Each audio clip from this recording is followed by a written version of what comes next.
शुद्धियों की लिए अनेक क्रियाएं करते हैं, कुल्ला करते हैं। तो ये बाह्य शरीर को नहाना धोना ये उसमें आता है। योग साधना की दृष्टि से आंतरिक शुद्धि के लिए हम लोग योग साधना के अंदर जो प्रतिपादित है 6 शुद्धिकरण की क्रियाएं हैं। शुद्धिकरण की क्रियाओं में त्राटक नंबर 1, त्राटक अर्थात आंखों के लिए किया गया अभ्यास। त्राटक कई प्रकार के।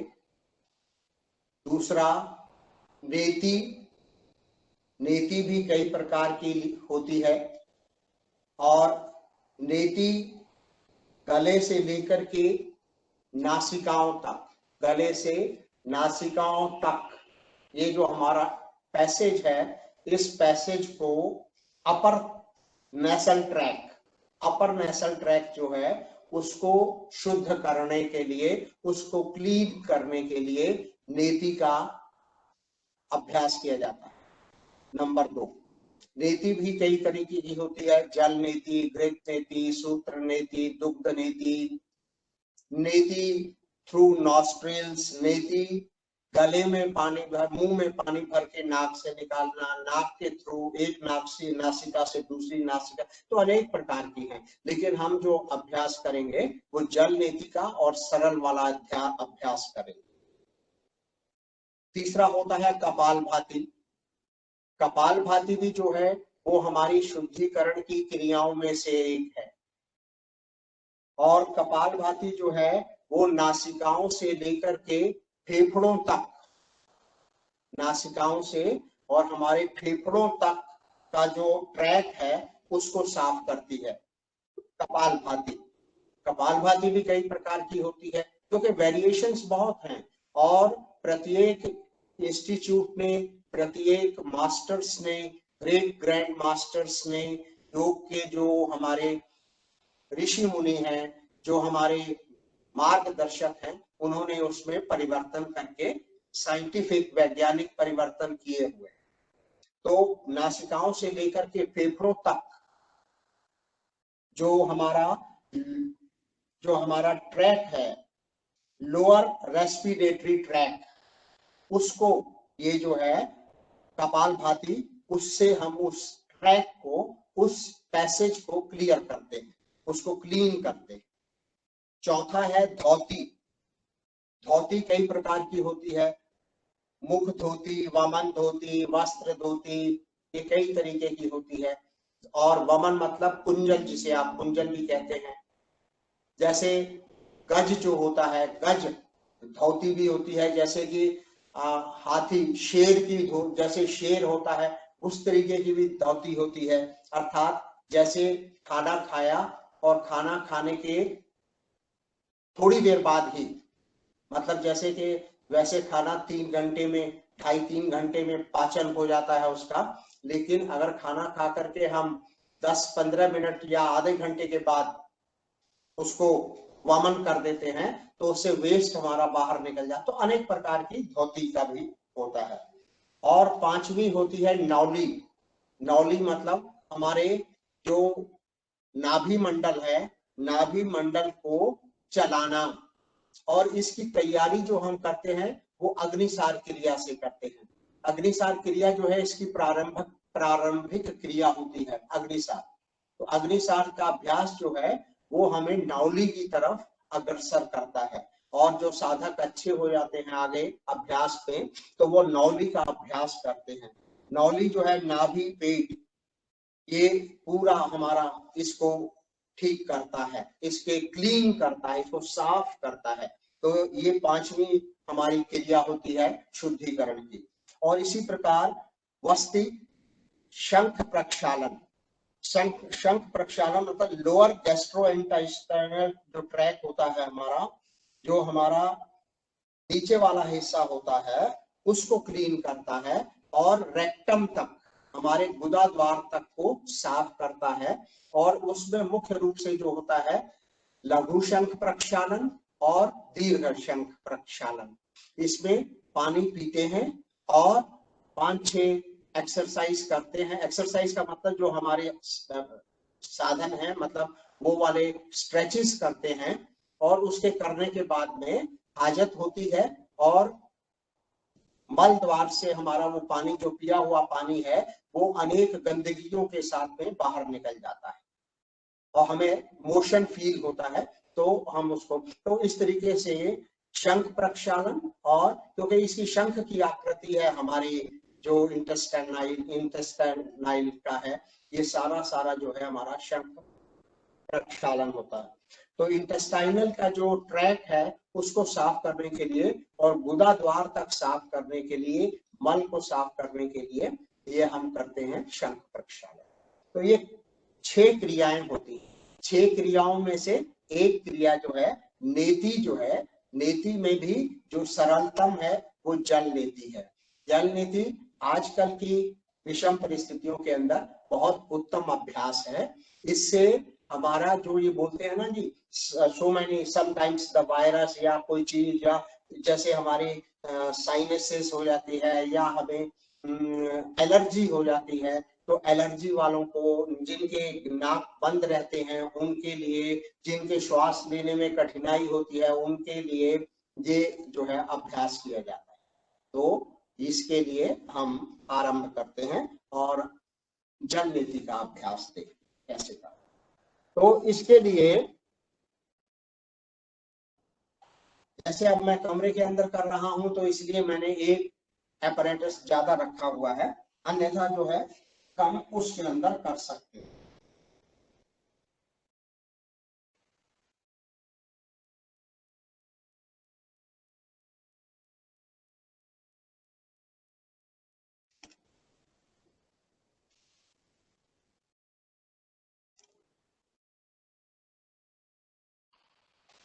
आपको मेरा वीडियो क्लियर नजर आ रहा है?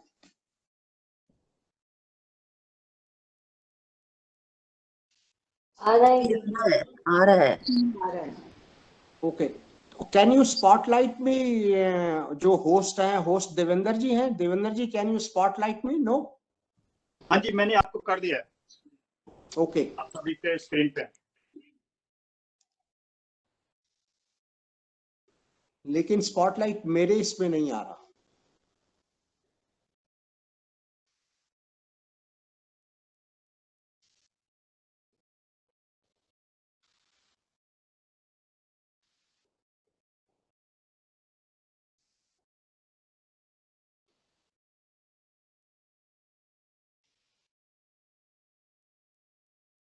Am I visible?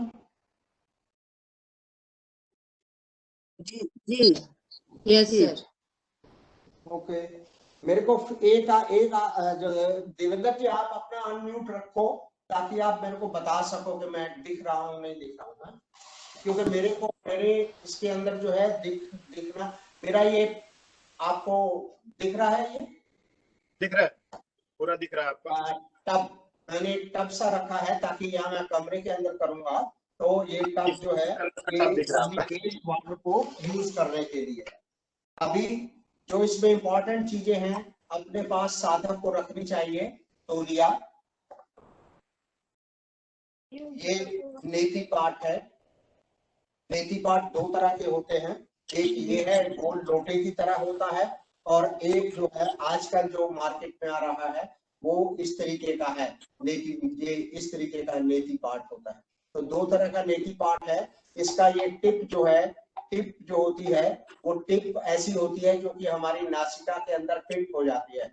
तो 2 तरह के नेति पाठ होते हैं इस तरीके के। आपको ये नेति पाठ हम अपने पास रख लेते हैं और नमक अपने पास रखते हैं। पानी को हम ल्यूक वार्म गर्म कर लेते हैं और इस पानी के अंदर ये नमक जो है ये थोड़ा सा, इसको पिंच ऑफ द साल्ट, इस गर्म पानी, और पानी लेते समय ध्यान रखें कि पानी जो है वो साफ सुथरा पानी हो, पीने वाला पानी हो। जो आप पानी पीते हैं उसी पानी का प्रयोग इसके लिए करें। और इसके अंदर ये डालने के बाद में इसको, नमक को मिला लें। इसके अंदर मिलाने के बाद इसको रख लें अपने पास। अब नीति के अंदर जो जल नीति है, जैसे ये लोटा लिया आपने, इस लोटे के अंदर अब नीति का जो करने का तरीका है, नॉर्मली जब हम बाहर करते हैं, आउटडोर करते हैं, या हम वॉश बेसिन पे करते हैं या कहीं और करते हैं, तो इजी वे है ऑन द वॉश बेसिन इसको करना। लेकिन वॉश बेसिन पे जब भी करेंगे तो नेचुरली खड़े होकर के करेंगे। लेकिन अगर हम आउटडोर भी करते हैं, हम बाहर करते हैं, जैसे छत पे कर रहे हैं, तब भी हम खड़े होकर के करते हैं। लेकिन अगर आप कमरे में बैठे, आप इसको बैठ के भी कर सकते हैं, खड़े होके भी कर सकते हैं, जैसे आपको सुविधा हो वैसे कर सकते हैं। तो खड़े होकर के जब करते हैं, मैं आपको बता देता हूं कि जब खड़े होकर के करते हैं तो हल्का सा इस तरीके से सामने की तरफ अपने को बेंड करते हैं और गर्दन को थोड़ा सा टिल्ट करते हैं। अगर आपने दाईं नासिका से जल का प्रवेश करवाना है तो आप दाईं नासिका को ऊपर रखेंगे, बाईं को नीचे की तरफ रखेंगे, हल्का सा टिल्ट रखेंगे, तो ये जो होता है। लेकिन अगर बैठ के करते हैं तो जैसे ये बैठ गए, तो बैठने में पैर खुले हुए इस तरीके से बैठ करके कंफर्टेबली, जैसे आप बैठे हुए हैं, तो इस तरीके से बैठ करके भी कर सकते हैं। अब इसके अंदर जैसे दूसरा हमारा होता है कि इसमें जल, तो जैसे ये जल हमने इसके अंदर अपने लोटे के अंदर जल जो है वो डाल दिया इसमें। ये अच्छा, इस लोटे को अब यहाँ रख दिया। अब मैं एक दो बात बताना चाह रहा हूं आपको कि जब हम इस तरीके से पानी का प्रवेश कराएंगे और इसमें नासिकाओं के माध्यम से पूरे अभ्यास में श्वास नहीं लेना है, मुंह को खुला रखना है, मुंह को थोड़ा सा खुला रखना है, और श्वास जो लेना है पैसिव ब्रीदिंग करनी है मुख के द्वारा। मुख के द्वारा पैसिव, पैसिव का मतलब ये होता है कि उसमें एफर्ट नहीं लगाना है, लेकिन जैसे सामान्य रूप से स्वाभाविक रूप से श्वास चलती रहे।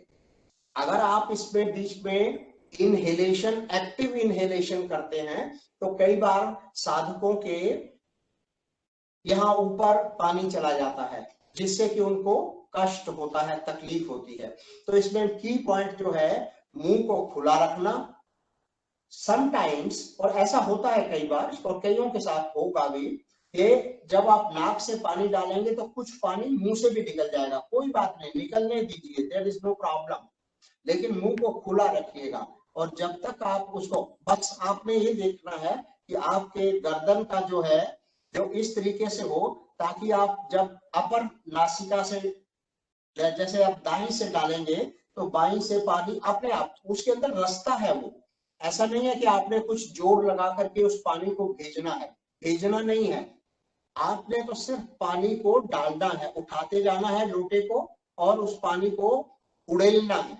जैसे ही उड़ेलेंगे वो बाईं तरफ से निकलना शुरू हो जाएगा। मुंह को खुला रखिए। जब ये पानी खत्म हो जाए या आप उसको ओवर करना चाहें तो लोटे को हटा दीजिए, लेकिन सांस नहीं लेना नाक से, तब तक सांस नहीं लेना। और फिर अपनी नासिका को बाईं, जिस नासिका से डाला है उसको बंद करके बाईं से ब्लो आउट करना है, जैसे आप कपालभाति में जैसे आप नाक छिड़कते हैं एक तरह से, उस तरीके से उसको ब्लो आउट करना है। उस पानी को, जो पानी बचा हुआ पानी है, उसको श्वास के माध्यम से, फोर्सफुल एक्सहेलेशन के माध्यम से निकालना है। और वो जब सूख जाए फिर दूसरी तरफ से भी उसको उसको 2-3 बार निकाल देना है। तत्पश्चात जैसे आपने तौलिया रखा हुआ है, तो तौलिए का इस्तेमाल मैं इसलिए ज्यादा करता हूं यहाँ पे, ताकि आजकल के जो विषम परिस्थितियां हैं, जो हमारे नाक से निकले हुए ड्रॉपलेट्स हैं, वो एक ही जगह रुक जाएं, उसको ज्यादा इधर उधर फैले ना। क्योंकि छोटे बाथरूम के अंदर आप वॉश बेसिन पे अगर करते हैं तो भी आपको ये ध्यान रखना है कि अपना भी सफाई हो और उस क्षेत्र की भी। जब दूसरा कोई व्यक्ति जाता है तब उसके अंदर कोई किसी तरीके का